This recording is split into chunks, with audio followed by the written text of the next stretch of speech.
This Hall of Fame game told me one thing. It's that Dan Campbell ain't scared to risk embarrassment. And while the scoreboard was ugly, the bigger story is who's rising and who's falling deeper down that depth chart. Let's talk about it.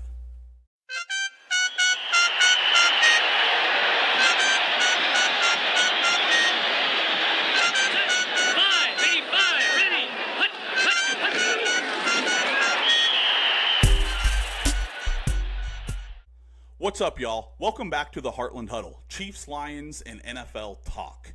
Your home for unfiltered NFL sports talk with a little Midwest twist. If you've been with us since the beginning, salute to you. If you're new here, welcome to the Huddle. Our motto here on Heartland Huddle is debate loud, rep proud, no matter where you're at. Also, too, during our episode or during any of our other content, if you're feeling the vibe, please follow us on Spotify, hit that subscribe and notification bell on YouTube, and of course, we'll be dropping new episodes every Wednesday during the season, and then of course we'll have some bonus drops when the NFL just gets a little spicy during the week, as we all know it does. But enough of that, let's get into it. I wanted to hop on here, of course. This is called the Heartland Huddle, Chiefs, Lions, and NFL talk. And we had a game this past week, and that was the annual Hall of Fame game, preseason game, excuse me. And, of course, the Detroit Lions played the Los Angeles Chargers there in Canton, Ohio. I just want to jump right into it. Disappointing on the scoreboard. Now, I do want to preface this with saying that I know Dan Campbell and the Detroit Lions did not start anybody. I know, of course, that they didn't start any starters. I know they were working with a backup offensive line. And, of course, I know they were working with two backup quarterbacks. But that's precisely where I sort of want to start, right? The backup quarterback. A question I kind of had coming out of the game: when is Detroit going to stop playing backup quarterback roulette, right? And what I mean by that is a revolving door of bad backup quarterback play. My gosh, the game opens up with Kyle Allen, the 5-year tenured veteran, I guess you can say, who throws a couple of picks in the first and second quarters, the first half, respectively. And it was just tough to watch because you would think coming into camp and then, of course, breaking camp week 1 that he would be your bona fide number 2 starter. But it didn't look that way. Insert Hendon Hooker into, the second half right after halftime there, and he wasn't much better. I think for reference, just checking my notes, Kyle Allen, 9 for 14 for 91 yards and 2 interceptions. That's abysmal. Hendon Hooker, 3 for 6 for 18 yards and 1 pick, right? So I look at that and I say, what happens if Jared Goff goes down, right? And we've seen it with other teams. Of course, I'm going to name the Chiefs. The Chiefs have always prioritized signing a great backup quarterback. It really sort of started, I think, with Chase Daniel. We had him for eons, for years. And Chase Daniel also, he made a bunch of money, but he also provided a lot of stability and backup behind some of our quarterbacks and things of that nature. But then, of course, you get into the Patrick Mahomes era, and you've got Chad Henne, you've had Carson Wentz, and a bunch of different backup quarterbacks to really make the world go round. We all remember anything is possible in the playoffs against the Browns, when Henne comes in and he leads a drive there in the second half and picks up that huge scrambling fourth down conversion. And those are the things that championship level teams do. They have depth. They don't just build top-heavy rosters. And that's what I'm kind of thinking with Detroit here coming into this year. We know that the defense was decimated last year. And, of course, that cost them another trip to the NFC Championship game. Well, we haven't seen it on offense because we always laud the Lions' offense over the last 3 years. Jahmyr Gibbs, David Montgomery. On the outside, you've got Amon-Ra St. Brown and Jamison Williams. You've got one of the very best young tight ends in Sam Laporta. And then you've got an on-rhythm quarterback, Jared Goff. And for me, it's one of those things that if Jared Goff goes down, who's feeding those playmakers and skill position players the football? Is it Kyle Allen throwing 2 picks in a meaningless Canton, Ohio Hall of Fame preseason game? Is it Hendon Hooker going 3 for 6 for 18 yards and 1 interception? I compare over the last couple of years, I guess it's kind of like another example would be the 49ers, right? San Francisco. And they have very comparable rosters, especially years past. You can go Sam Laporta, George Kittle. You can go Christian McCaffrey, Jahmyr Gibbs. You can go Brock Purdy, Jared Goff. You can go Brandon Ayuk or Deebo Samuel, along with Amon-Ra St. Brown, Jameson Williams. Defensive side of the ball, Nick Bosa, Aiden Hutchinson, so on and so forth, right? And we saw what happened to the 49ers last year. What'd they go 6 and 11, I think it was they went last year. They were decimated by injuries. And we've seen John Lynch, the GM in San Francisco, build a top-heavy roster, and it cost you the playoffs and a Super Bowl chance when any one of those guys gets hurt, or a bunch of them, like what happened last year. Same with the Lions defense. And so it just makes me nervous on the offensive side of the ball, watching the 2 quarterbacks, the 2 presumed backups for Detroit, and their performances that they put on. Now, like I said, that's why I preferenced it. I know Dan Campbell didn't play any starters, and I know they were working with the backup offensive line, right? So I do want to preface it with that. However, if you're Kyle Allen, a 5-year veteran, if you're Hendon Hooker, who's coming into his 3rd year now with Detroit's offensive system, you'd think they'd still get some better results than that from the quarterback play. So altogether, that was one of the observations I had made just kind of right up front, and it all started with Kyle Allen in that opening drive and throwing the interceptions and things of that nature. So conversely to that, though, on the other side of the football, on the other side of the field, was Trey Lance, newly signed backup for Justin Herbert there in Los Angeles. Trey Lance, looking at my notes here, 13 for 20, 120 yards, 2 touchdowns, and 0 interceptions, and looked crisp on that play-action first drive of the game drive. Trey Lance, we all know, was the number 2 or 3 overall pick by San Francisco a few years ago. They gave up a ton of draft capital, a couple of first-rounders to get him. He's since bounced around the league a little bit. He ended up getting traded to the Cowboys for a 4th-rounder, and then, of course, the Cowboys shipped him off to Los Angeles. But I'll tell you, between some of the rookie guys and the defensive plays that Los Angeles' defense have made, along with, we know Justin Herbert's been injury-prone throughout his 5-year career, I would say that Los Angeles would be in pretty good shape with the Trey Lance running the ship, even if it's for 3 or 4 or 5 games. The same can't be said for Detroit, and it's something that's really plagued Dan Campbell throughout his tenure. It's really plagued the GM, Brad Holmes for the Lions. We laud Brad Holmes for his drafting, for the depth that he's created and the talent that he's drafted over the last 4 years in Detroit. But one thing he has not been able to get right is that backup quarterback position. And I just have a feeling that at some point that might end up costing Detroit. Why are we having a linebacker, special teams presumed guy returning kicks, Dan Campbell? Opening kickoff of the preseason game, and you've got a backup linebacker returning a kick, and he goes down and immediately fumbles that kickoff to Los Angeles. They promptly get the ball back, and they go down and score. I get it's preseason. I get you're testing things. But how about we don't come out and already start laying an egg on the first possession? Hell, the first kickoff.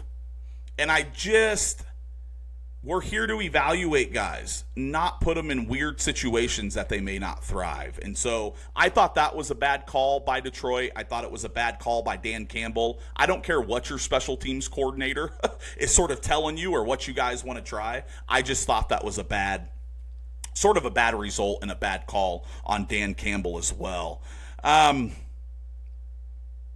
We talked about the quarterback play, but one thing, well, the biggest thing that affects the quarterback play is the offensive line, of course. And look, I'm not just trying to dig on Detroit. Once again, guys, if you guys have been with us from the beginning, I've had some hot takes on Jared Goff. I've had some hot takes on some of the defenders for Detroit as well. And, of course, Dan Campbell's coaching decisions, especially in the playoffs.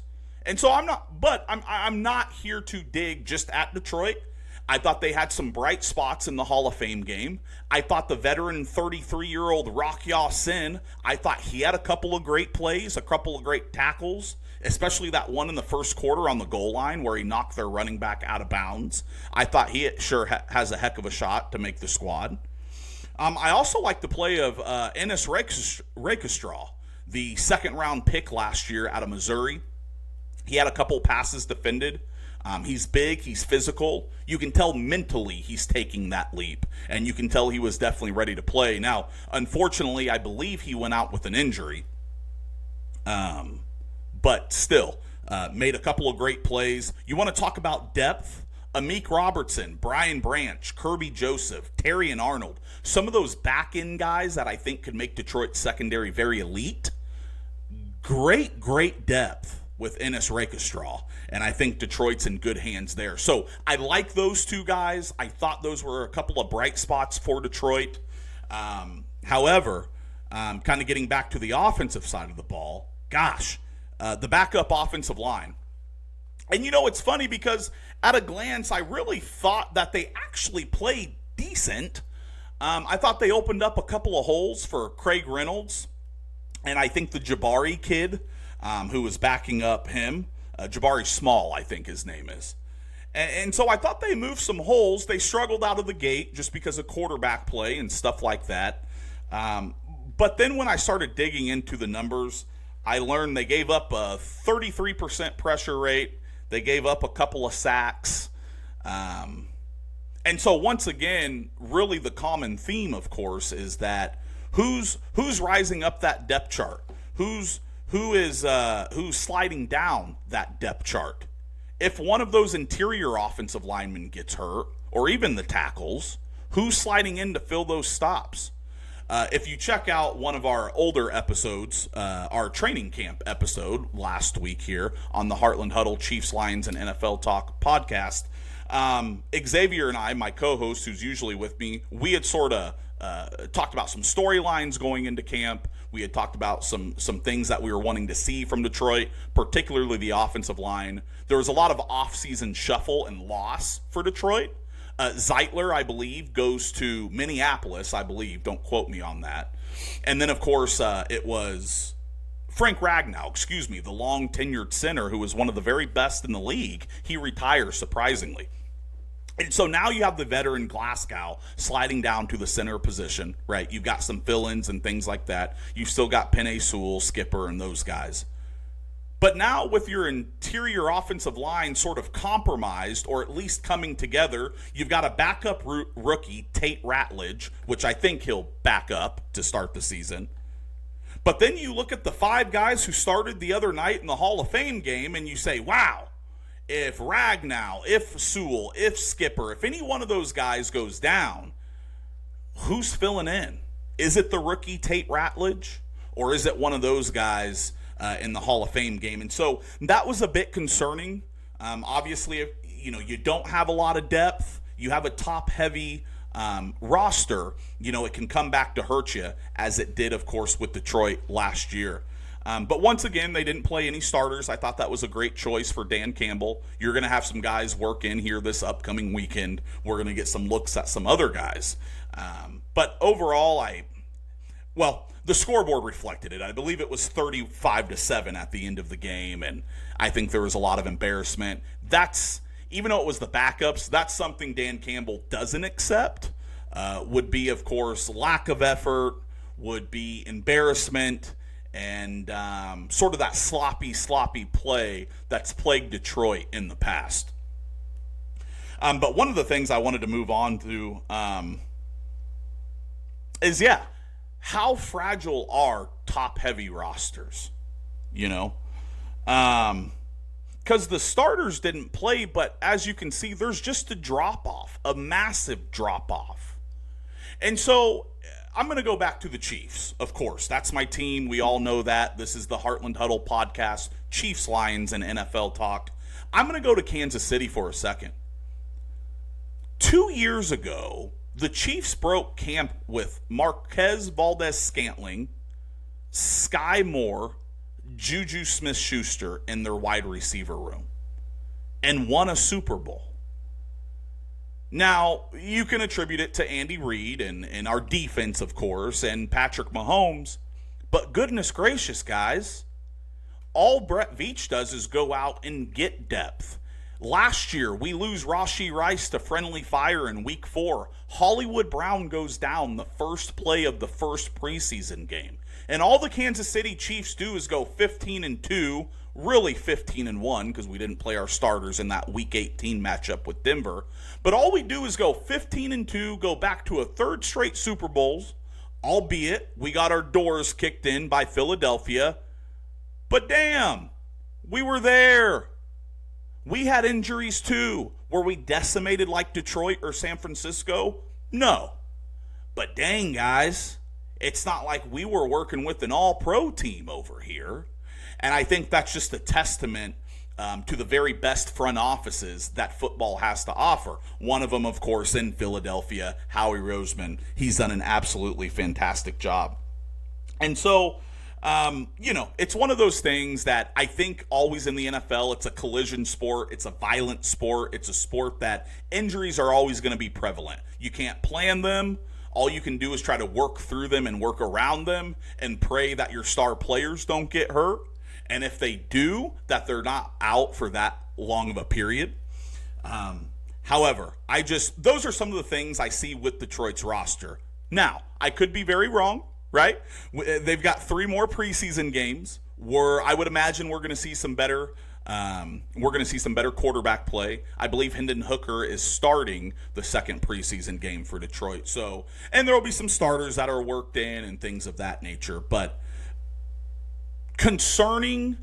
not concerning because the game really means nothing. It's a preseason game. But concerning because if I'm Dan Campbell and I'm hyped up and I'm in Canton, Ohio, and it's the Hall of Fame game, and I've got these young guys that are hungry, looking to win ball games or to step up and fill any holes for me this year, a bit concerning with the drop-off from the starters to that second story. Last note, of course, Isaac Teslaw, the big 6'3" wide receiver out of Arkansas, stud, and he's one to watch for. He's one to watch in the draft.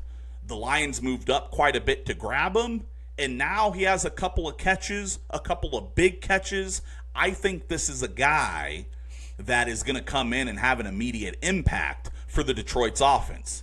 And I'll tell you, what a problem to have when you've got a 6'3", 220-pound stud wide receiver that's going to be your 4th and 5th option behind Amon-Ra St. Brown, Jamison Williams, Sam Laporta.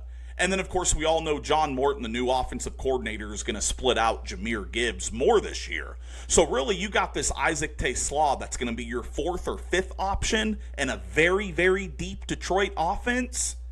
That's a great problem to have. And like I said, I think this kid's really good. He looks strong at the catch point. Amon-Ra is obviously a slot guy who works that middle of the field, works those linebackers.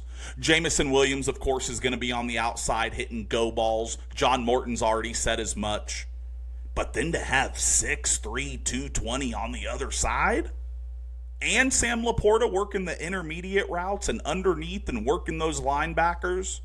Oh, yeah. And if I have all of that covered, I've got just probably the most explosive offensive player outside of Jamar Chase and Justin Jefferson and Saquon in Jahmyr Gibbs. Certainly the most efficient offensive player coming out of the backfield. And so a lot to like about Detroit. Like I said, I'm not just trying to sit here and harp on Detroit's meaningless Hall of Fame preseason game. But as much depth and as much talent as we talk about them having, it's very scary to see that drop-off that we saw between the starters and that second string. Hey, once again, my name's Eric. This is the Heartland Huddle podcast, Chiefs, Lions, and NFL talk. Once again, if you're feeling us, please like and subscribe. Hit that notification bell on our YouTube channel. Follow us on Spotify. Once again, we have new episodes every Wednesday. And of course, you can catch all of our merchandise. That's one of the things. All of our merchandise, you can catch our link tree, all of the different links in the descriptions and the bios. And we are looking forward to it this year. More to come on the preseason. Thanks, guys.